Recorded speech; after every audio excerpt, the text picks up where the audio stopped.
Hello achiever. मैं हूं प्रभात, तुम्हारा chemistry teacher. Assertion reason series में आज के क्लास में हम डिस्कस करने जा रहे हैं एटॉमिक स्ट्रक्चर का सेकेंड पार्ट। कौन सी? एटॉमिक स्ट्रक्चर का सेकेंड पार्ट। जैसे तुमने लास्ट वीडियो में देखा होगा, एटॉमिक स्ट्रक्चर को हमने दो पार्ट में डिवाइड किया था। फर्स्ट पार्ट में हम कौन कौन सी टॉपिक लिए थे? Cathode ray, then electromagnetic radiation, Planck's quantum theory, photoelectric effect and different models, Thomson's, Rutherford and Bohr Sommerfeld model. अगर किसी ने मिस किया है फर्स्ट पार्ट को तो जरूर उसको देख लेना। फिर उसके बाद ये पार्ट में, जो सेकेंड पार्ट में आज जो टॉपिक हम डिस्कस करने जा रहे हैं स्टूडेंट्स, कौन कौन सी टॉपिक है सेकेंड पार्ट में? रिमेनिंग जो टॉपिक्स है, डी ब्रोगली इक्वेशन देख सकते हो, de Broglie equation, Heisenberg's uncertainty principle, then quantum numbers and quantum mechanical model. Quantum mechanical model में कौन कौन सी टॉपिक है? जितने भी बाकी जो रह गया, हॉर्न्स rule, Pauli exclusive principle, aufbau principle, node, nodal plane, ये सारे टॉपिक है किसमें? क्वांटम मैकेनिकल मॉडल में। ठीक है स्टूडेंट्स, तो उसमें फर्स्ट पार्ट में हमने 15 क्वेश्चन लिया था और इसमें हमने 20 क्वेश्चन लिया तुम्हारे लिए, जो कि डिफरेंट कॉम्पिटिटिव एग्जाम में कुछ क्वेश्चन आ चुके हैं या प्रोबेबल क्वेश्चन है। तुम्हारे बोर्ड के लिए भी ये क्वेश्चन जरूर फायदेमंद होंगे। Okay students, so without wasting the time चलो फर्स्ट क्वेश्चन में आते हैं। Question 1, assertion de Broglie equation has significance for any microscopic or subatomic particle। ये बिल्कुल सही है। जो डी ब्रोगली इक्वेशन है that has the significance for subatomic particle और माइक्रोस्कोपिक पार्टिकल। क्यों? क्योंकि हम उसमें वेवलेंथ कैलकुलेट करते हैं, lambda equal to h upon m v. ठीक है, तो वेवलेंथ का सिग्निफिकेंस तब होगा अगर वो माइक्रोस्कोपिक ऑब्जेक्ट है। तो option A is correct. De Broglie wavelength is inversely proportional to the mass of the object. ये तुम्हारे सामने है, lambda equal to h upon m into v. H constant है, अगर स्पीड कांस्टेंट होगा then lambda is inversely proportional to mass. ठीक है, तो इसका मतलब असर्शन सही है और रीजन भी सही है, और रीजन उसका करेक्ट एक्सप्लेनेशन भी होगा। क्यों? क्योंकि माइक्रोस्कोपिक अगर ऑब्जेक्ट होगा, मास का वैल्यू कम होगा तो लैम्डा का वैल्यू सिग्निफिकेंट होगा। अगर माइक्रोस्कोपिक ऑब्जेक्ट ना होकर मैक्रोस्कोपिक ऑब्जेक्ट होगा तो मास वैल्यू बहुत ज्यादा होगा तो लैम्डा क्या होगा? इनसिग्निफिकेंट होगा। तो इसका मतलब यहाँ पे हुआ assertion is correct, reason is correct and reason is the correct explanation of the assertion। तो इसका मतलब ऑप्शन ए आ गया। और student next question, we cannot overcome the uncertainty predicted by Heisenberg by building more precise device to reduce the error in the measurement below the h by 2 pi। ठीक है, तो हमें पता है जो इसमें हाइजेनबर्ग अनसर्टेनिटी प्रिंसिपल जो होता है, so that is impossible, that explains the it is impossible to measure the position and momentum of any microscopic object simultaneously and accurately। ठीक है, तो इसका मतलब चाहे आप उसको ओवरकम, अनसर्टेनिटी को ओवरकम कर नहीं सकते। तो assertion क्या हो गया? सही है। The principle is not due to the limitation of the measuring devices, it is on account of the fact that subatomic particles cannot be seen even under a microscope। और किस में दिखाई देंगे? चाहे सिंपल माइक्रोस्कोप हो या फिर compound microscope हो, दोनों में दिखाई नहीं देते। तो दिखाई किस में देते हैं? दिखाई देते हैं जो माइक्रोस्कोप होता है, दैट इज इलेक्ट्रॉन माइक्रोस्कोप। ठीक है, इलेक्ट्रॉन माइक्रोस्कोप में दिखाई देते हैं।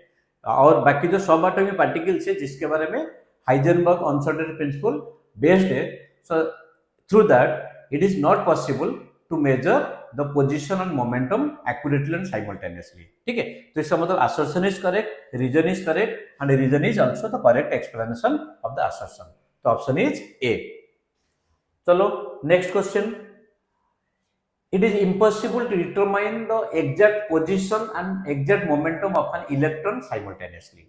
बिल्कुल सही है, क्योंकि इलेक्ट्रॉन माइक्रोस्कोपिक ऑब्जेक्ट है। It is impossible to measure the position and momentum of any microscopic object simultaneously and accurately। Assertion is correct। The path of an electron in an atom is clearly defined। नहीं, क्यों? क्योंकि जो बोर-साटे model था, बोर-साटे model में दिया गया था fixed path of the electron, that is circular path, that has been cancelled by the Heisenberg uncertainty principle. ठीक है, क्योंकि इलेक्ट्रॉन्स जो हम माने थे स्टार्टिंग में, जो ये मान लिया गया था electrons are point charges, but बाद में देखा गया electrons are not the point charges, rather electrons are present in the form of wave, in the form of electron cloud. तो इसका मतलब the path of the electrons in an atom is clearly defined, ये गलत हो गया। ठीक है, तो assertion is correct but reason is false. So option is C. Next, spin quantum number can have the values plus half और minus half. बिल्कुल सही है, क्योंकि जो स्पिन क्वांटम नंबर होता है, एक ऑर्बिटल में दो ही इलेक्ट्रॉन होते हैं, तो दोनों इलेक्ट्रॉन का जो स्पिन क्वांटम नंबर डिफरेंट होगा, एक का कितना होगा, प्लस हाफ होगा और एक का माइनस हाफ होगा। तो स्पिन क्वांटम नंबर का दो ही पॉसिबल वैल्यू है, एक है प्लस हाफ, एक है माइनस हाफ। इसका मतलब बिल्कुल सही है assertion. Plus sign signifies wave function, नहीं, plus sign doesn't signify the wave function. Wave function is represented by sign, ठीक है, wave function is represented by the sign. तो इसका मतलब क्या हुआ, assertion is correct but reason is incorrect. So option is C. अब next question, question number 5, magnetic quantum number can have the values L equal to 0 to n-1। ये magnetic quantum number azimuthal quantum number है। Magnetic quantum number is represented by the letter m, जिसका value है -L to +L through 0। तो इसका मतलब magnetic quantum number is represented by L, so it is incorrect, it is incorrect. तो assertion is incorrect. Magnetic quantum number specify the number of orbitals, ये सही है। Magnetic quantum number, ये जो हमने -L to +L through 0 लिखा है, so that represent the number of orbitals. तो इसका मतलब क्या हुआ, assertion is incorrect but reason is correct. तो ऑप्शन डी आ गया। अब स्टूडेंट देखते हैं next question, total number of orbitals associated with the principal quantum number n equal to 6। अच्छा, तो बताओ, एक प्रिंसिपल क्वांटम नंबर n है, ठीक है, n इक्वल टू 3, तो नंबर ऑफ इलेक्ट्रॉन्स कितना होंगे, नंबर ऑफ इलेक्ट्रॉन्स होंगे 2n², नंबर ऑफ इलेक्ट्रॉन्स होंगे 2n²। अच्छा, तो 2n² है number of electrons present in a specific shell. अच्छा, अब बताओ, तो एक ऑर्बिटल में कितने इलेक्ट्रॉन होते हैं, एक ऑर्बिटल में मैक्सिमम 2 इलेक्ट्रॉन होंगे। अगर एक ऑर्बिटल में मैक्सिमम 2 इलेक्ट्रॉन होंगे, तो 2n² इलेक्ट्रॉन को होल्ड करने के लिए कितने ऑर्बिटल की जरूरत है, तो n² ऑर्बिटल की जरूरत है। तो अगर n इक्वल टू 3, तो नंबर ऑफ इलेक्ट्रॉन कितने होंगे, n², दैट इज 3², 9 होंगे। बट यहाँ पे क्या दिया है, 6 दिया है, तो ये गलत हो गया, assertion is incorrect. The number of orbitals in a shell is equal to 2n is equal to n², number of orbitals in a shell is equal to n²। तो इसका मतलब assertion रीजन दोनों गलत है, ठीक है। सो both assertion and reason are false, both assertion and reason are false। तो option क्या हो गया, D, that is the correct answer. अब चलो student next, total number of electrons in a subshell is designated by 2l + 1। L represents azimuthal quantum number. एक subshell में जो electron होता है, that is given by the formula 4l + 2। ये हो गया इलेक्ट्रॉन्स। और ऑर्बिटल्स कितने होंगे, ऑर्बिटल्स होंगे 2l + 1। क्यों, क्योंकि एक ऑर्बिटल में मैक्सिमम 2 इलेक्ट्रॉन होते हैं। तो इसमें दिया है total number of electrons in a subshell is designated by 4l + 2, ना कि 2l + 1। ये हो गया गलत। Next, L can have the values 0, 1, 2, 3 up to n-1 where n is the principal quantum number। बिल्कुल सही है, तो assertion हो गया गलत but reason is true, option is D. ठीक है स्टूडेंट्स, ये पॉइंट समझ आया। अच्छा चलो नेक्स्ट क्वेश्चन, देखो, energy of orbitals increases as, okay, orbital subshell increases as 1s less than 2s less than 2p। इसके लिए कौन सी फॉर्मूला होता है, n+l। तो higher the value of n+l, higher is the energy. ये कौन से अबव प्रिंसिपल है। अच्छा, तुम अगर पूछोगे ये कहीं पे पढ़े हो क्या, ये बिल्कुल पढ़े होंगे। कहाँ पे पढ़े होंगे, for it is applicable for the single electron system like hydrogen और hydrogen like ion. Single electron system के लिए there is no difference in the energy of the subshell. ns equal to single electron system के लिए ns equal to np equal to nd equal to nf। ठीक है students, so for single electron system ns equal to np equal to nd equal to nf, ये सबका energy बराबर होता है single electron system के लिए। बट यहाँ पे सिंगल इलेक्ट्रॉन सिस्टम तो लिखा नहीं है, इसका मतलब क्या हो गया, ये हो गया गलत, assertion is wrong. Energy of the electron depends completely on principal quantum number, ये भी गलत हो गया। क्योंकि energy of the electron depends on n as well as l, principal quantum number as well as azimuthal quantum number, only principal quantum number को depend नहीं करता। इसका मतलब क्या हुआ, असर्शन भी गलत है, रीजन भी गलत है, option is D. Okay students, अब चलो next question. 5s orbital has greater energy than 4s, बिल्कुल सही है। क्यों? 5s n प्लस एल, अभी जैसे हमने बताया था, तो 5s के लिए n प्लस एल कितना होगा, n plus l equal to 5। 4s के लिए n प्लस एल कितना होगा 4। हाँ, more the value of n plus L more is the energy, तो that is correct. Energy of the orbitals depend on the azimuthal quantum number, ठीक है, ये भी सही है। Energy of the electron depend on the azimuthal quantum number as well as principal quantum number, N और L दोनों को भी डिपेंड करता है। बट यहाँ पे क्या लिखा है, energy of the orbitals depend on the azimuthal quantum number, ये सही है, बट उसका करेक्ट एक्सप्लेनेशन नहीं है। अगर ये लिखा होता energy of the electron depends on principal as well as azimuthal quantum number, ये फिर उसका करेक्ट एक्सप्लेनेशन होता है। कि अगर एजिमुथल क्वांटम नंबर को डिपेंड करेगा, ये देखो 4s और 5s दोनों में एजिमुथल क्वांटम नंबर एल का वैल्यू 0 है, अगर दोनों में एल का वैल्यू 0 है तो 5s और 4s दोनों का एनर्जी बराबर होना चाहिए था। यहाँ पे प्रिंसिपल क्वांटम नंबर डिपेंड कर रहा है, तभी तो 5s की एनर्जी ज्यादा है as compare to 4s।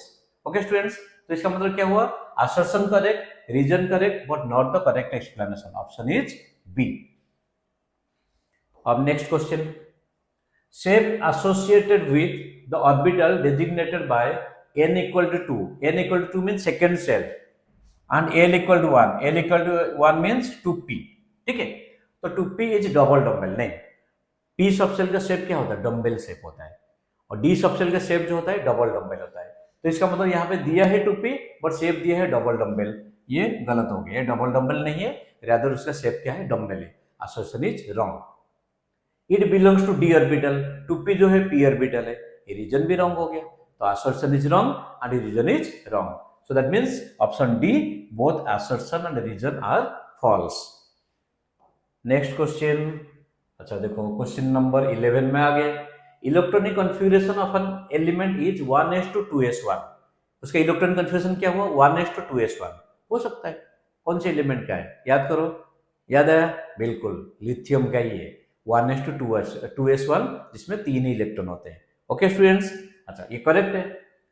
In 2s, यहाँ पर जो 2s1 दिया है, 2 signify the maximum capacity of the s option, नहीं, यहाँ पे 2s में 2 क्या सिग्निफाई कर रहा है, 2 सिग्निफाई कर रहा है principal quantum number, n principal quantum number, इसका मतलब क्या हुआ, assertion is correct but reason is incorrect, तो assertion is correct but reason is false, option C.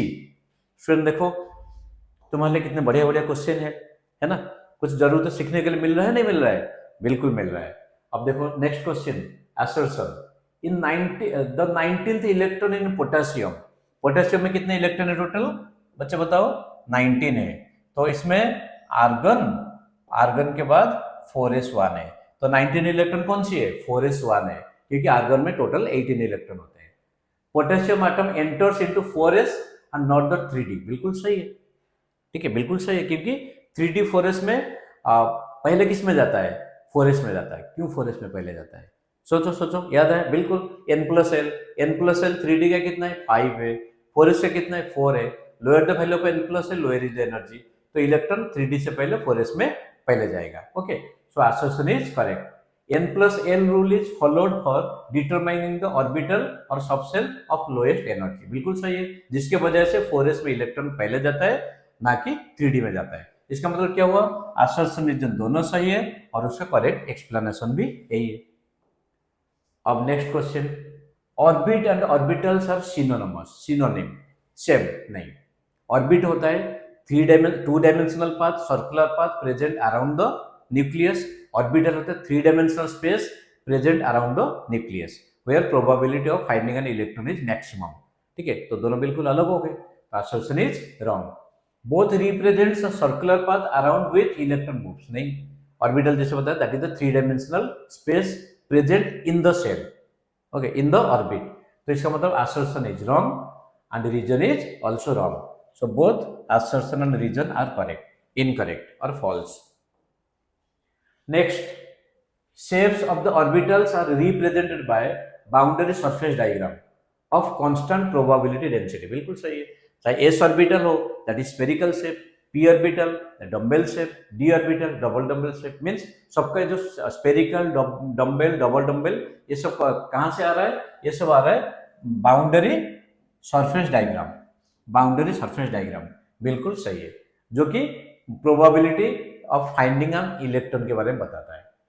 Boundary surface diagrams help in interpreting visualising the atomic orbital. बिल्कुल सही है। अगर boundary नहीं होगा, ऐसे देखा जाए तो इलेक्ट्रॉन क्लाउड है, उसमें कोई प्रॉपर स्पीयर नहीं होता जिसमें इलेक्ट्रॉन प्रेजेंट होते हैं, so that is electron cloud. अगर बाउंड्री सरफेस हम नहीं बताएंगे तो शेप के बारे में कैसे बताएंगे? शेप के बारे में कैसे पता चलेगा? तो इसका मतलब क्या हुआ? असर्शन सही है, रीजन सही है और उसका करेक्ट एक्सप्लेनेशन भी है। तो इसका मतलब ऑप्शन ए। अब next question, 4s orbital is more penetrating than 3d orbital. बिल्कुल, तो अगर penetrating power of the orbital की बात किया जाए तो उसका ऑर्डर क्या है? sp-df, decreasing order. That means s orbital has the maximum penetrating power and f orbital has the least penetrating power. तो 4s has more penetrating power than the 3d। ऐसे क्यों होता है? क्योंकि शेप, s सबसेल का जो shape होता है स्पेरिकल होता है, जिसमें इलेक्ट्रॉन यूनिफॉर्मली डिस्ट्रीब्यूट होते हैं, so that will be easily attracted towards the nucleus. तो बिल्कुल असर्शन सही है। Second shell contains 6 orbitals. बता सेकेंड सेल में कितने इलेक्ट्रॉन होंगे? सेकेंड सेल में 2n², दैट इज 8 इलेक्ट्रॉन्स होंगे। और 8 इलेक्ट्रॉन मीन्स कितने ऑर्बिटल होगा? 4 ऑर्बिटल होगा। लेकिन क्या दिया है? 6 ऑर्बिटल दिया है। तो assertion is correct but reason is false, that is C. फिर समझे? अब नेक्स्ट क्वेश्चन नंबर कहां पे पहुंच गए? 16।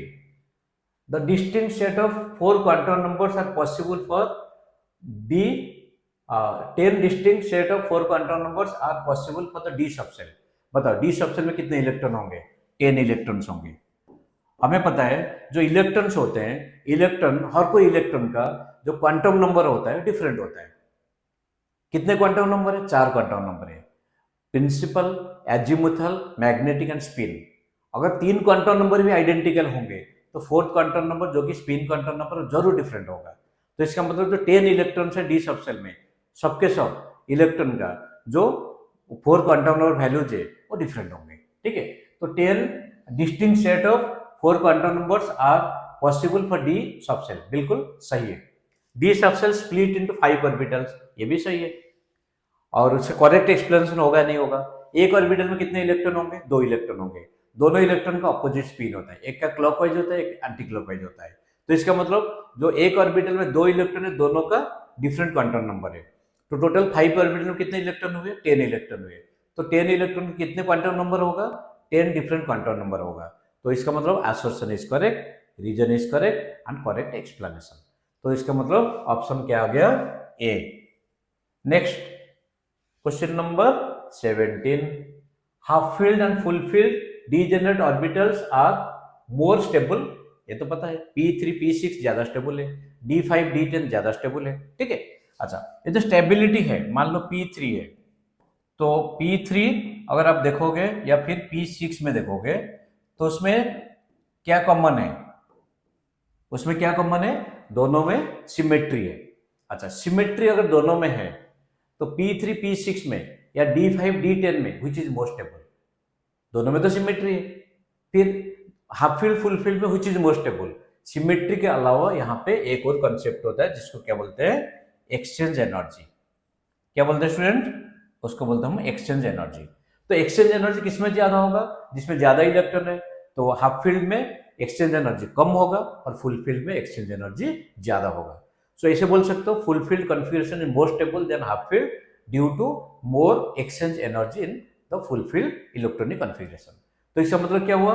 आसर्शन तो करेक्ट है। अब रीजन देखते हैं। Extra stability is only due to, यहाँ पे देख लो एक ही वर्ड से बिल्कुल आंसर गलत हो गया। Only due to the symmetry of degenerate orbitals. Only तो नहीं है, क्योंकि तुम्हारे सामने लिखा है एक्सचेंज एनर्जी एक और कॉन्सेप्ट होता है।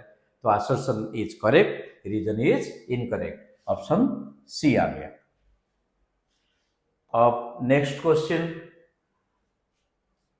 3d Z square. Okay, so D Z square orbital spherically symmetrically, तो स्फीयर नहीं है। डी जेड स्क्वायर का शेप क्या होता है, अगर जेड लेते हैं तो ऐसे बोलते हैं, ठीक है। तो D Z square spherically symmetrical तो नहीं है, ये हो गया गलत।